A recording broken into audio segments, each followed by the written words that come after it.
پیچھے سے تیز تیز سانس لینے کی آواز آنے لگی اور ساتھ ہی وہ لڑکا غصے کی حالت میں مجھ پر چلانے لگا۔ میں حیران تھا کہ اس لڑکے کو اچانک کیا ہوا۔ شاید میری کوئی بات بری لگی، لیکن میں نے تو کوئی ایسی بات کی ہی نہیں کہ وہ مجھ پر چلائے۔ پھر مجھے بھی اس پر غصہ آنے لگا۔ تھوڑا آگے جا کر ہم دونوں میں بحث ہونے لگی۔ وہ مسلسل مجھے کہہ رہا تھا کہ تم مجھے سنسان راستے کی طرف لے جا رہے ہو اور وہاں جا کر مجھے لوٹ لو گے۔ اس کی ایسی گھٹیا باتیں سنتے ہی میں نے فوراً بریک لگائی اور ٹیکسی روک کر اس کو نیچے اترنے کا کہا، لیکن اب وہ خاموش ہو کر اس بات کی مجھ سے معذرت کرنے لگا اور دوبارہ چلنے کا کہا۔ خیر میں ابھی تھوڑا ہی آگے آیا تھا کہ اچانک اس لڑکے نے پیچھے سے میرا کالر پکڑا اور اپنی طرف کھینچنے لگا۔ پہلے تو میرے ذہن میں یہی آیا کہ یہ کوئی لٹیرا ہے اور مجھے لوٹنے آیا ہے، لیکن جیسے ہی میں نے شیشے سے اس کی طرف دیکھا تو میرا سانس جہاں تھا وہیں رک گیا۔ خوف سے میری زبان نے میرا ساتھ دینا چھوڑ دیا۔ میں نے دیکھا پیچھے بیٹھا وہ لڑکا اب انسان نہیں تھا، بلکہ کوئی اور ہی مخلوق تھا، جس کی آنکھیں پوری طرح سفید تھیں، چہرہ ایسا جس میں کٹ کے نشان تھے جن سے خون نکل رہا تھا، اور عجیب سفید بال۔ دیکھتے ہی میرے ہاتھ پاؤں کانپنے لگے۔ میں بہت زیادہ ڈر چکا تھا۔ میں نے فوراً بریک لگا کر ٹیکسی کا دروازہ کھول کر دوڑ لگا دی اور جتنا تیز بھاگ سکتا تھا بھاگنا شروع کر دیا۔ اس وقت اس جگہ پر ایک عجیب سی قسم کی دہشت پھیلی ہوئی تھی۔ اس ماحول میں ساتھ ہی اب تیز ہوا چلنے لگی اور ساتھ بہت زیادہ مٹی اڑنے لگی۔ اس مٹی میں روشنی نہ ہونے کے برابر تھی۔ مجھے کچھ بھی دکھائی نہیں دے رہا تھا۔ مجھے ایسا لگ رہا تھا جیسے اس خوفناک مخلوق کی ہوا کے ساتھ ساتھ تیز تیز چیخوں کی آوازیں بھی آ رہی ہوں کہ میرے لیے ان کو برداشت کرنا مشکل ہو گیا۔ مجھے ایسے لگ رہا تھا جیسے اس خوفناک مخلوق کی ہوا کے ساتھ ساتھ تیز تیز چیخوں کی آوازیں بھی آ رہی ہیں کہ میرے لیے ان کو برداشت کرنا مشکل ہو گیا۔ میں اپنے کانوں پر ہاتھ رکھ کر بھاگ رہا تھا کہ ایک دم سے مجھے پیچھے سے کسی نے دھکا دیا اور میں اتنی بری طرح سے گرا کہ میرے ہاتھ اور گھٹنوں سے خون آنے لگا، لیکن میں نے بھاگنا اب بھی نہیں چھوڑا تھا۔ بھاگتے بھاگتے اچانک اور پتہ نہیں کیسے میں ایک مسجد تک پہنچ گیا۔ میں فوراً مسجد کے اندر داخل ہو گیا۔ وہاں پر موجود مولوی صاحب نے جب مجھے دیکھا تو وہ حیران ہو گئے۔ میں بہت زیادہ ڈرا ہوا تھا اور میرے جسم پر جگہ جگہ خون لگا ہوا تھا۔ مولوی صاحب یہی سمجھ رہے تھے کہ میرے پیچھے کوئی لٹیرے پڑے ہوں گے اور انہوں نے ہی میری یہ حالت کی ہے، لیکن میں نے تھوڑی سانسیں بحال ہونے کے بعد ان کو اپنے ساتھ پیش آنے والا سارا واقعہ بتایا، اور وہ اب بھی میری طرف حیرانگی سے دیکھ رہے تھے۔ انہوں نے مجھے پانی پلایا اور بیٹھنے کو بولا۔ میں ان کو یہی کہہ رہا تھا کہ میری گاڑی میں کوئی خوفناک مخلوق ہے، وہ مجھے جان سے مار دے گی۔ مولوی صاحب نے مجھے تسلی دی اور کچھ قرآنی آیات پڑھ کر مجھ پر دم کرنے لگے۔ اب میں بھی آیت الکرسی کا ورد کر رہا تھا۔ جب میری ہولی ہولی سانسیں بحال ہوئی تو انہوں نے مجھے کچھ ایسا بتایا جسے سن کر میرے ہوش اڑ گئے۔ میرے لیے وہ سب یقین کرنا بہت مشکل تھا، لیکن جو میرے ساتھ ہوا تھا اس کے بعد ان کی بات مجھے سچ لگنے لگی۔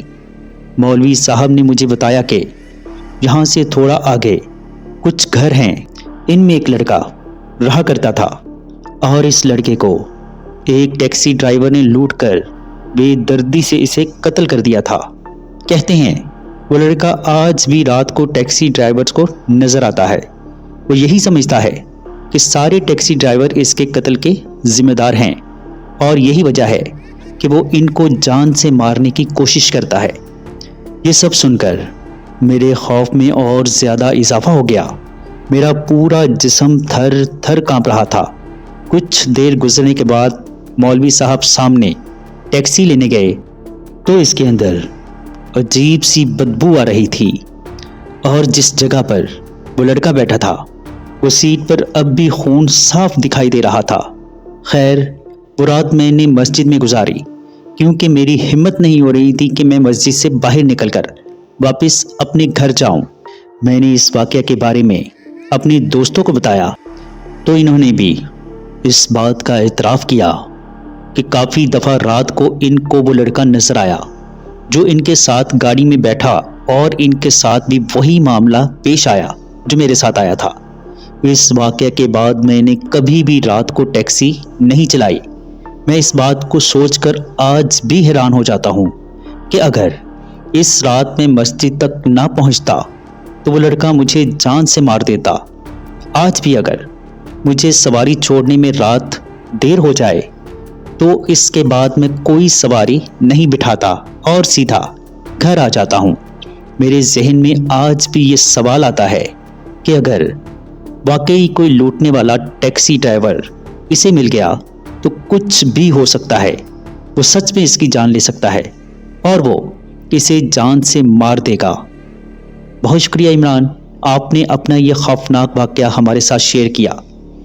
تو لسنر، بڑھتے ہیں ایک اور سٹوری کی طرف۔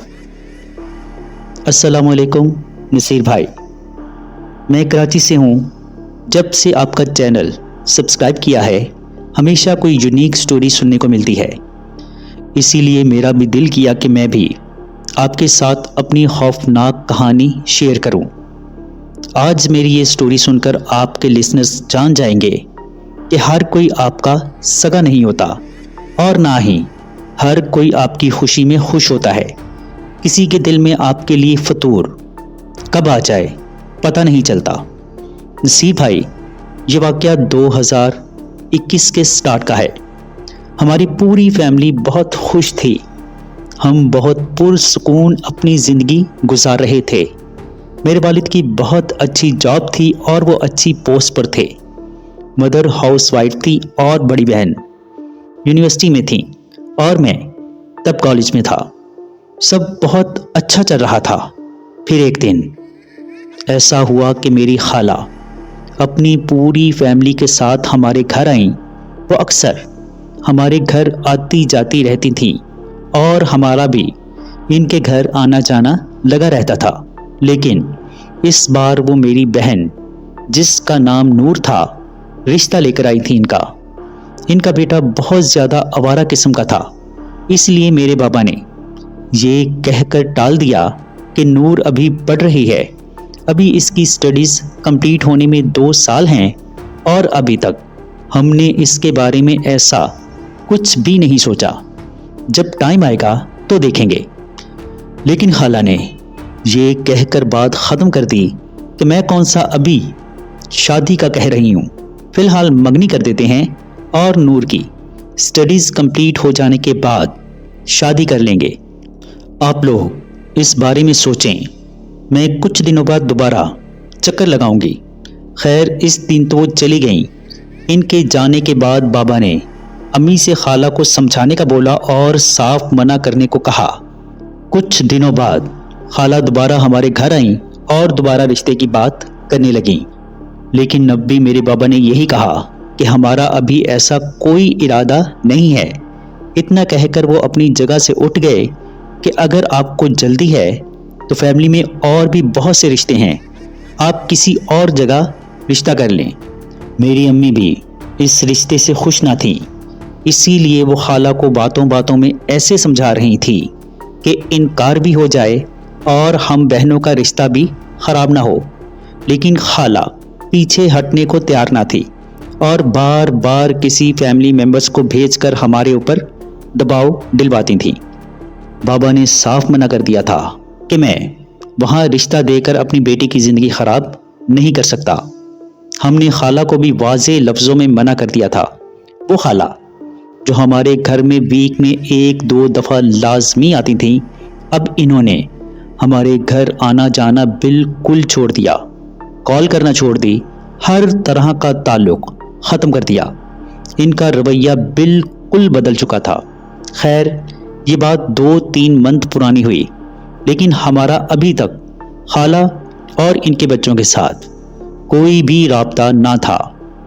سب کچھ نارمل چل رہا تھا کہ اچانک نور کی طبیعت خراب ہونے لگی۔ کبھی گلا خراب ہو جاتا تو کبھی سر میں شدید درد ہوتا تو کبھی بخار ہو جاتا۔ ڈے بہ ڈے وہ کمزور ہوتی جا رہی تھی۔ اب اس کا کھانا پینا بھی بہت کم ہو گیا تھا۔ سارے ٹیسٹ کروائے تو وہ بھی نارمل تھے، لیکن اس کا بخار تھا کہ ٹھیک نہیں ہو رہا تھا۔ ٹیسٹ میں کوئی بھی چیز ایسی نہ آئی جس کی وجہ سے ڈاکٹر یہ کہہ سکیں کہ نور اس وجہ سے بیمار ہے۔ وہ نور جس نے کبھی ایک کلاس بھی نہیں چھوڑی تھی اور سٹڈیز میں بہت ہی زیادہ اچھی تھی، اب اس کے لیے یونیورسٹی جانا بھی مشکل ہو گیا۔ ہم سب گھر والے نور کی وجہ سے بہت زیادہ پریشان تھے۔ ابھی یہ پریشانی ختم نہیں ہوئی تھی کہ بابا کی گاڑی کا ایکسیڈنٹ ہوا، جس میں ان کا رائٹ بازو فریکچر ہو گیا، اور کچھ ہی دنوں بعد بابا کی جاب بھی چلی گئی۔ ہمارا سارا ہستا بستا گھر اب پریشانیوں میں ڈوبا ہوا تھا۔ نور کی حالت دن بہ دن بگڑ رہی تھی۔ کبھی کبھار وہ ایک دم سے اٹھ کر بیٹھ جاتی اور زور زور سے چیخیں مارنا شروع کر دیتی۔ پھر ایک دن ایسا ہوا جس کو دیکھ کر ہم سب بہت زیادہ خوفزدہ ہو گئے۔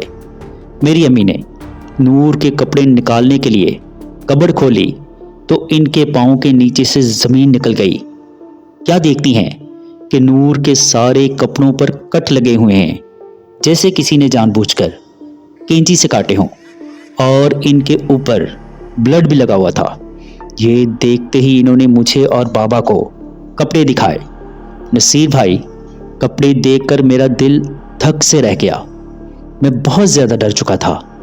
اب نور کے روم سے بہت بری طرح کی اسمیل آتی تھی، اور جب نور کمرے میں اکیلی ہوتی تو کسی کی باتوں کی آواز آتی، اور جیسے ہی ہم میں سے کوئی روم کے اندر داخل ہوتا، دل میں خوف ڈال دینے والی خاموشی ہو جاتی۔ ہم نے نور کا روحانی علاج کروانے کا فیصلہ کیا۔ نیکسٹ ڈے بابا نے ایک عالم کو کال کی، ان کو ساری صورتحال بتائی، تو جواب میں انہوں نے کہا کہ نور پر جادو کا اثر ہے۔ عالم صاحب 3-4 دن کے لیے کراچی سے باہر تھے، اسی لیے انہوں نے کہا کہ نور پر آیت الکرسی پڑھ کر دم کرے، اور میں 4 دنوں کے بعد واپس آ کر خود نور کو دیکھوں گا۔ نصیر بھائی، جو اب میں آپ کو بتانے جا رہا ہوں، یہ میرے لیے بہت ہی زیادہ ڈراؤنا منظر تھا۔ میں کالج سے واپس آیا تو امی کچن میں تھیں اور بابا اپنے کمرے میں لیٹے ہوئے تھے۔ میرا اور نور کا روم فرسٹ فلور پر تھا۔ میں سیڑھیاں چڑھ کر اپنے روم میں چینج کرنے جا رہا تھا کہ ایک دم میری نظر فرسٹ فلور پر پڑے فریزر پر پڑی۔ میں نے دیکھا کہ نور فریزر کے پاس نیچے بیٹھی کچا گوشت چبا رہی ہے، اور اس کی آنکھیں لال سرخ تھیں، جیسے ابھی ان میں خون نکل آئے گا۔ یہ منظر دیکھ کر میں نے زور سے چیخ ماری اور بھاگتے ہوئے نیچے آیا۔ اس ٹائم خوف سے میری حالت بہت ہی زیادہ خراب تھی۔ میرا دل بہت زور زور سے دھڑکنا شروع ہو گیا، اور ساتھ ہی میرے ہاتھوں میں کپ کپی شروع ہو گئی۔ مجھ پر ڈر اور خوف اتنا زیادہ حاوی ہو چکا تھا کہ میرے منہ سے ایک لفظ بھی نکلنا مشکل تھا۔ بابا اور امی بھاگتے ہوئے آئے تو نور ابھی بھی ویسے ہی بیٹھی کچا گوشت کھا رہی تھی۔ بابا نے اونچی آواز میں آیت الکرسی پڑھنا شروع کر دی، اور ہمارے دیکھتے ہی دیکھتے نور وہیں فرش پر گری اور بے ہوش ہو گئی۔ وہ منظر جب بھی میں یاد کرتا ہوں تو میرے رونگٹے کھڑے ہو جاتے ہیں۔ میں نے اور بابا نے مل کر نور کو اٹھایا اور اسے میرے روم میں لے گئے۔ نور ابھی بھی بے ہوش بیڈ پر لیٹی تھی، اور ہم سب نور کی یہ حالت دیکھ کر رو رہے تھے۔ کچھ دیر گزری، ہم ابھی تک نور کے پاس ہی بیٹھے تھے کہ ایک دم نور کو ہوش آیا، اور وہ فوراً امی کے ساتھ چپک کر رو رو کر کہنے لگی، امی مجھے بچا لیں، یہ لوگ میری جان لے لیں گے، میں مرنا نہیں چاہتی، مجھے یہ لوگ آپ سے دور لے جائیں گے۔ اگلے دن ارشد چاچا جو ہمارے گارڈن کو سنبھالتے ہیں، ان کو زمین کے اندر سے ایک کپڑے کی بنی ہوئی گڑیا ملی جس کے اندر سوئیاں لگی ہوئی تھی، اور اسی دن جب ہم نے نور کے روم سے سب کچھ نکالا تو روم کے ڈیفرنٹ کونوں سے ہمیں تعویذ بھی ملے۔ نیکسٹ ڈے عالم صاحب ہمارے گھر آئے تو انہوں نے نور کو دیکھتے ہی کہا بہت سخت جادو ہے اس بچی پر۔ انہوں نے ہمیں کچھ آیات پانی پر دم کر کے دیں اور کہا کہ یہ نور کو پلانا ہے اور اسی دم والے پانی کو گھر کے پورے در و دیوار پر چھڑکنا تھا۔ کچھ دن لگاتار ہم وہ عمل کرتے رہے جو عامل صاحب نے ہمیں بتایا تھا۔ آہستہ آہستہ نور بہتری کی طرف جانے لگی اور بابا کی جاب بھی اچھی کمپنی میں ہو گئی۔ ہمارے پوچھنے پر عالم صاحب نے اس کا نام تو نہیں بتایا، لیکن میں اور میرے گھر والے اچھی طرح جانتے تھے کہ یہ سب کس نے اور کیوں کروایا ہے۔ ہم نے 2 ماہ تک اس جادو کا سامنا کیا۔ اس جادو سے نور مرتے مرتے بچی۔ اللہ کا شکر ہے کہ اس نے ہمیں اس پریشانی سے نکالا۔ نصیر بھائی، یہ تھا میرا خوفناک واقعہ جو میں نے آپ سے شیئر کیا۔ جی دوستو، کیسی لگی آپ کو سٹوری؟ کمنٹ باکس میں اپنی رائے کا اظہار ضرور کیجیے گا۔ اگر آپ یا آپ کے کسی جاننے والے کے ساتھ کوئی ایسا خوفناک یا ناقابل فراموش واقعہ پیش آیا ہو جسے آپ ہمارے ساتھ شیئر کرنا چاہتے ہیں تو نیچے ڈسکرپشن میں موجود میرے واٹس ایپ نمبر پر ہمارے ساتھ شیئر کر سکتے ہیں۔ اپنا اور اپنے گھر والوں کا بہت سا خیال رکھیے گا۔ مجھے اور میرے گھر والوں کو اپنی دعاؤں میں یاد رکھیے گا۔ اللہ نے چاہا تو ملتے ہیں کسی اور خوفناک سٹوری میں۔ تب تک کے لیے اللہ حافظ۔